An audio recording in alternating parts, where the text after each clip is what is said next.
victime d'accident dañ ma amputé sa jambe gauche.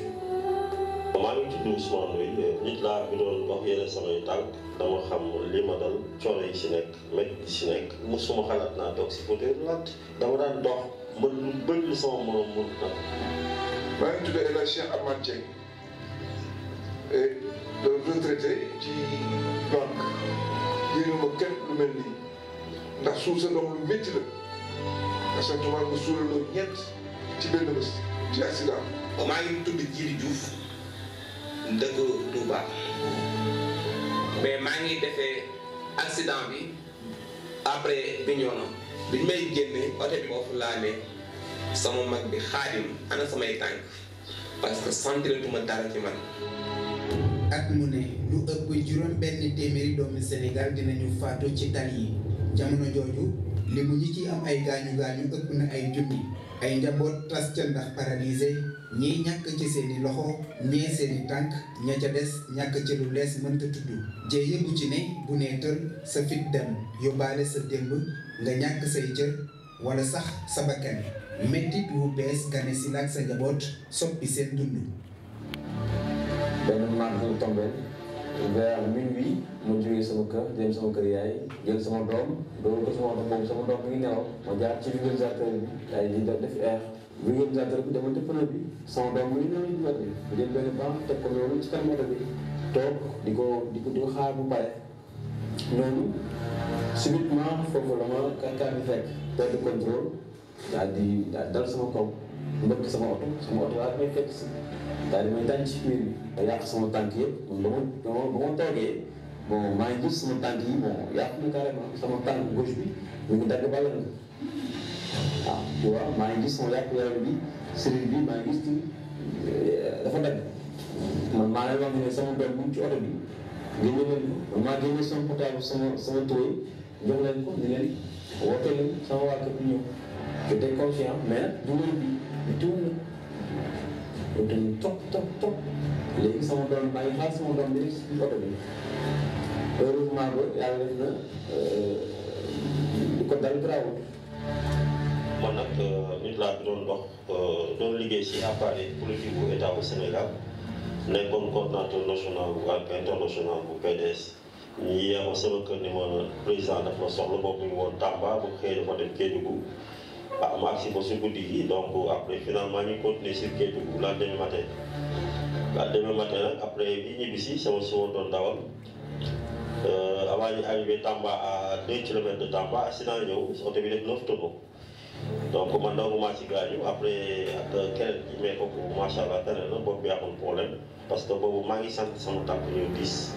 mais sama ak taw loxo yeeg sama it macha allah daal di ñëwee pas de problème amoon sa benn problème. suma mbiru accident ak suma njaboot bi mu demee dañu àndoon di tukki en famille dama koy préciser nag ndax maa ngi dañ ko doon bañ tukki en famille man ak suma ñaari doom yu góor ak ñaari yu jigéen ak man ñuy tukki bay génn yoonu Thiès diggante Thiès Lamdam boobu yooyu amati waawoon daal yàlla ñëw ñu fekk rek ci waxtaan ñu waxtaan xalaat dara lu dul àgg fi jëm ndax def nañu suñuy achat ni suñu marché pour demuy demee loolu rek yàlla ñëw donc fekk benn oto bu ñu jiitu on avait de l'espace su ma doon bëgg a doubler rek benn oto doon ñëw di ñu foncer suñu kaw bu ñu foncer suñu kaw xale bi xaw a braqué il a perdu presque contrôle bi la perte xaw ma ne li ma jéggi daal di yuuxu bon il roulait pas très fort 80 tonnes jéggi gaa mu yuuxu moi j'ai pas compris rek oto bi dérapé mu dem oto bi dal ci garab bon yàlla def bi muy dal ci garab avant man ma daanu ma génn bu dugub beeku ma daanu ñoom ñu ko ne oto bi dal ci garab daal di tas. ñàkk doom nag lu métti la waaw doom da nga koy xool dara du ko jot sa njort ci ñaaw rek nga triste assentement nga tëral ñeenti néew ñu war leen seen war leen suul yàlla rek moo mën loolu. ñu wax alhamdulilah rabbil alamin di ñaan yàlla képp koo xam ne xamoo luy loolu yàlla moo uf yàlla moo jiite sa doom lu métti la. lu métti la ba jéggi lu xel mën a natt ay junni doomi aadama ñu ngi dund ak laago mënatuñu dem mënatuñu dikk seen lépp wékku ci talal loxo ñaan ndimbal ay wayjur ñàkk seeni doom ay doom ñàkk seeni wayjur baay wala yaay xarit borom kër wala soxna ci dem bu gaaw bette te metti dem bu njaboot gi mënatul fàtte ndax demin wa te li ci ëpp bi def yàkk sooke mënoon nañu ko moytuwaale sànq ku ca yoonam newul kon tey jii ku ne war nga xam ni mbirum accident yi mbiru ñëpp la ak koo mënti doon ak noo mënti toll kenn mënta waat ne danga ci mucc.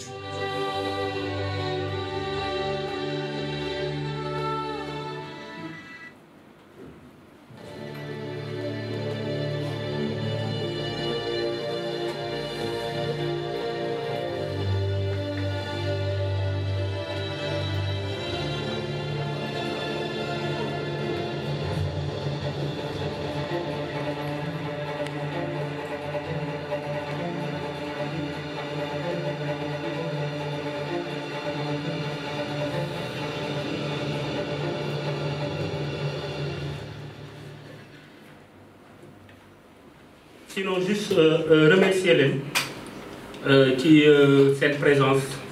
et puis remercier monsieur Ousmane Sène ci lim ñu accueillir fii bi mooy deuxième fois mu ñuy accueillir après suñu deuxième film comme Joséphine mu ko waxee woon léegi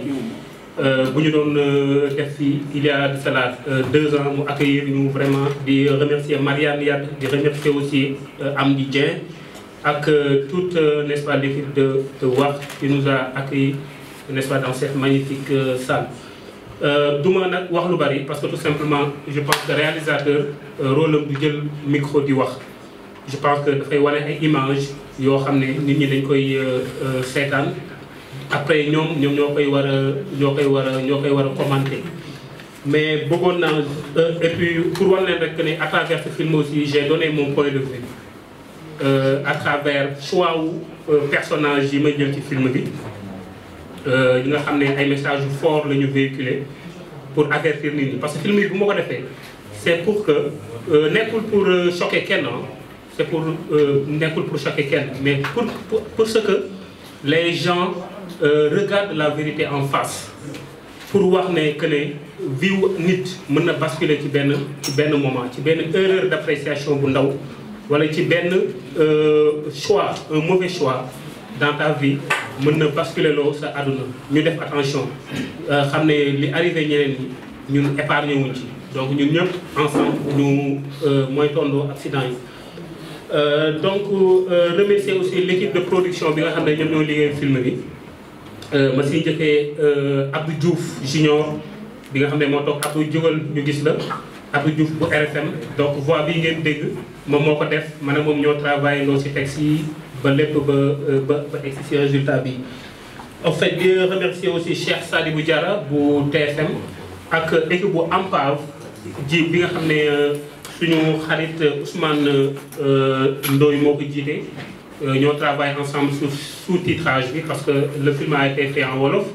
mais sous-titré en français pour ñi nga xam ne dégguñu wolof ñu mën ko lire aussi en français. di remercier aussi Talla Samb bi nga xam ne Touba la dëkk parce que man bi may jël Djily c'est la première fois ñu gisee bien que am nañu relation bu étroite à travers le film à travers le montage parce que ça avait pris des années pour que ñu defar film bi donc c'est la première fois ma koy gis mais c'est comme si man ak moom xamante nañ depuis ay années parce que chaque jour ma gis ko chaque jour ma partagé ak moom expérience bi nga xam ne moom la dund ak ñeneen ñi nga xam ne ñëpp ñu ngi ci biir film bi. Talla Samb moom moo demoon jëlal ma Djily Diouf ba Touba di aussi gërëm ñi nga xam ne ñëpp participé nañ ci film bi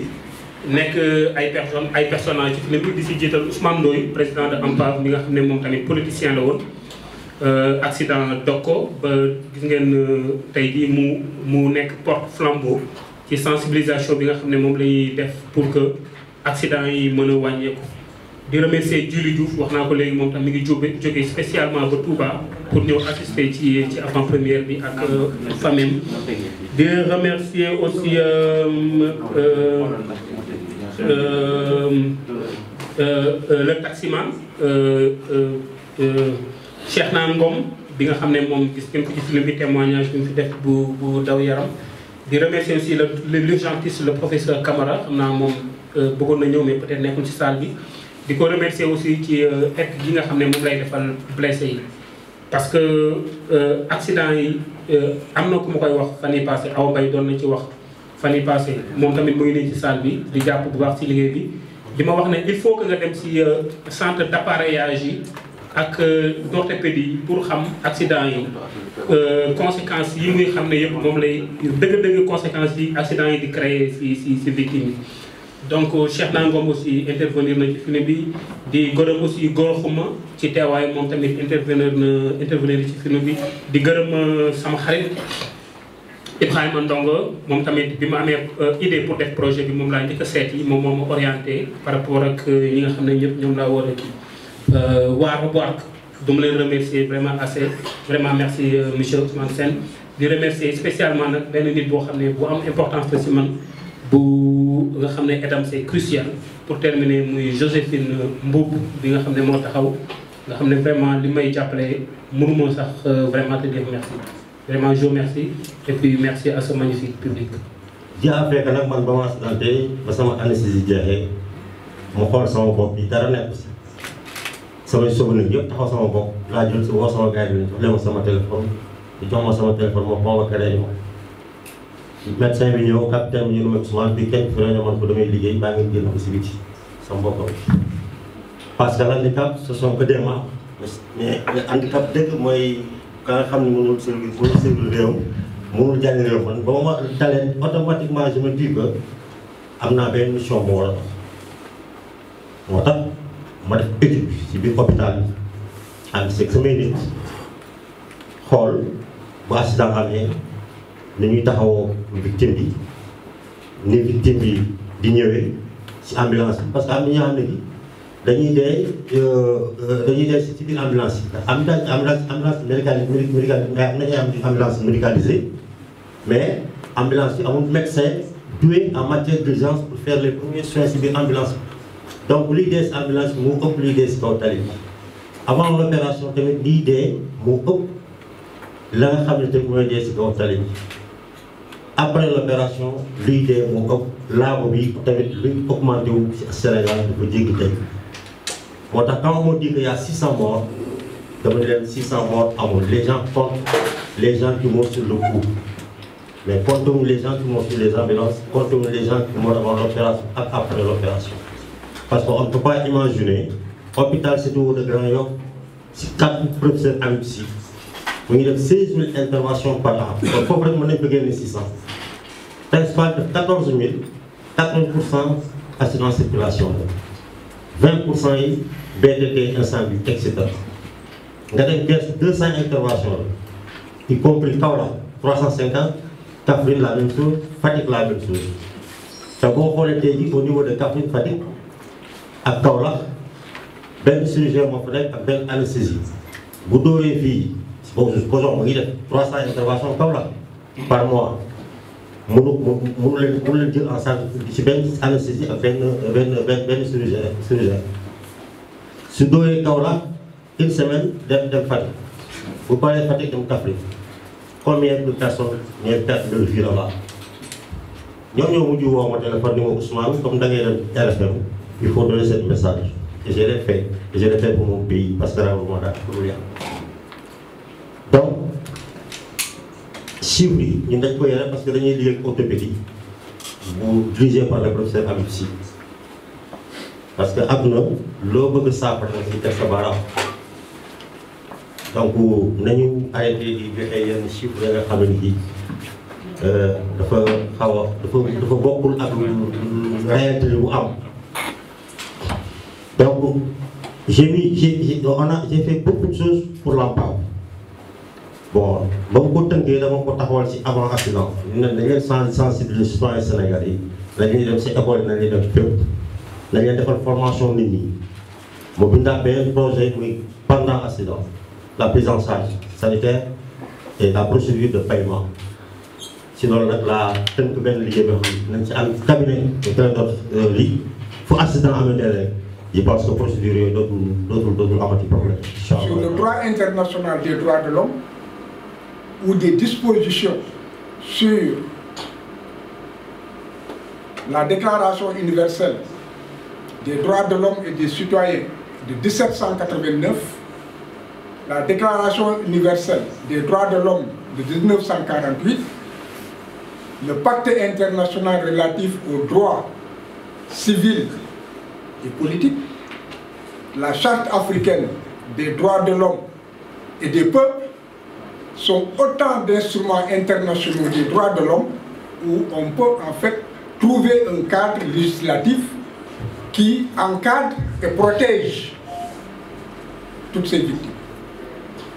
Donc c'est le droit international des droits de l'homme où il y a un grenier. Et toujours sur le droit international, nous avons le code ciment,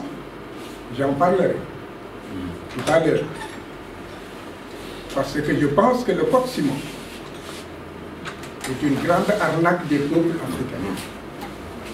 Je le dis haut et fort.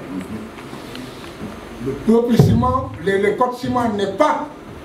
un droit équitable. Ce n'est pas un droit juste. C'est à la limite un droit contre les victimes des accidents de la circulation. On doit en fait le mettre à la poubelle ou le réformer profondément. Mais pour ne pas m'étendre, sur le plan interne, c'est toujours le code ciment qui est en fait un droit communautaire que l'on retrouve dans pratiquement tous les États de l'UMOA. Et il n'est pas protégé. Et dans sa mise en œuvre aussi, la réglementation fait que les victimes ont des difficultés dans la prise en charge. Et elles ne sont pas indemnisées, en vérité. Et c'est injuste. Je donnerai un simple exemple. Des étrangers ont eu un accident de la circulation au Sénégal. Fallait-il leur appliquer le code ciment? En tout état de cause, pour ne pas rentrer dans les détails, on ne leur a pas appliqué le code ciment.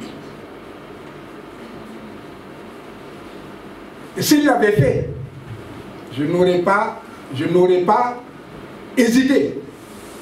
à faire interpeller les représentants, leur État. Parce que vous ne pouvez pas, il est inacceptable qu'un père de famille, soutien de famille, qui est dans la production, à la suite d'un accident de la circulation, que sa famille se retrouve avec des indemnités de 500 000 ou 1 million de francs. Vous pensez que l'Européen l'accepte? Vous pensez qu'on ose l'appliquer à un Européen et que son État reste les bras croisés? Je ne ferai pas de digression. Mais, toujours en restant dans le cadre juridique, ce code ciment qu'il faudrait revoir et qui est la cause en vérité de tous les malheurs. De tous les malheurs. Ce code dont la mise en œuvre pratique pose des problèmes. Je donne un seul exemple. Normalement, s'il y a un accident, c'est l'assurance qui devrait se charger de contacter la victime et de lui remettre le procès-verbal. Mais quels sont les mécanismes de mise en œuvre de tout ça? Un accidenté de la circulation peut ne pas avoir 1 centime. Il faudrait qu'il achète le procès-verbal. Il ne sait même pas où s'orienter.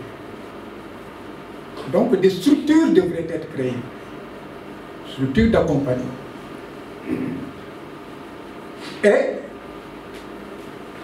en dehors du code ciment, nous avons évidemment le code général, je l'appelle le code général parce que c'est le code des obligations civiles et commerciales. Il faudra retrouver la responsabilité donc, du fait des animaux ou des choses, ou la responsabilité des véhicules, des transporteurs, n'est-ce pas? Donc la responsabilité,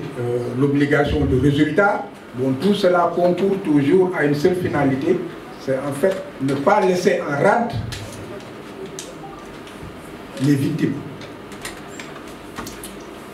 il y a aussi le code pénal. Dans le code pénal, on a abordé donc le sujet, mais je dis que le sujet il est très vaste. Parce que il peut se poser un problème pénal de non-assistance de personnes en danger. Aussi, nous aussi, qu'on ne se comporte pas bien sur la route, si on ne respecte pas, n'est-ce pas, le code de la route, si on prend trop de risques, si on ne prend pas les décisions, n'est-ce pas, qu'on doit prendre, ça peut toujours aboutir à un accident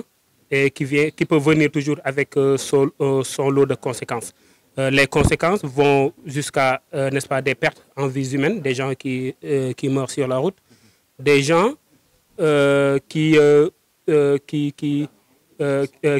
sont traumatisés, n'est-ce pas, après leur accident, des gens qui sortent, n'est-ce pas, paralysés après des accidents, et puis des répercussions que ces accidents-là, n'est-ce pas, ont sur la vie, n'est-ce pas, de leur famille. Parce que généralement, si la personne décède,